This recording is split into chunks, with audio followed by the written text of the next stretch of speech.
The story of two sales executives. May isang business owner, isang malaking shoe company at gustong-gusto niya mag-expand ng factory sa South Africa. At para magawa to, nagpadala siya ng isang sales executive para aralin yung market sa South Africa. So, yung sales executive, ready na siya. Lahat ng SOP, lahat ng instructions, lahat ng dapat gawin, alam na niya.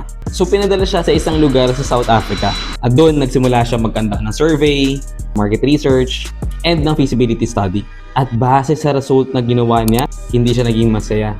Kumbaga, hindi siya satisfied dun sa outcome.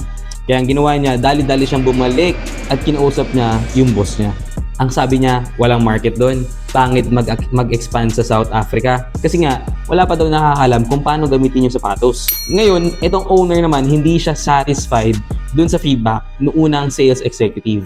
Kaya ang ginawa niya, nagpadala pa siya ng isa pang sales executive para sa isang second look. So, lumipad yung pangalawang sales executive, same location sa South Africa para makita niya yung lugar at para maaral niya yung market. And you know what?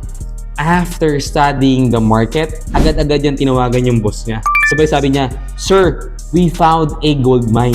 Pagpatuloy natin yung expansion dito dahil ang laki ng potensyal." Sabi niya, wala pang nakakaalam dito kung paano gumamit ng sapatos. Kaya ang gawin natin, tayo magturo sa kanila.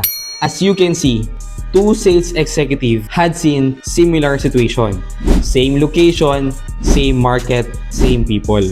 Pero magkaiba sila ng perspective.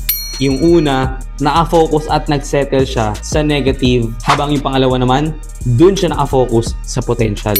Remember this, seeking for an opportunity is a matter of perception. Kaya naman, kung feeling mo hindi ka sure sa next step mo, always remember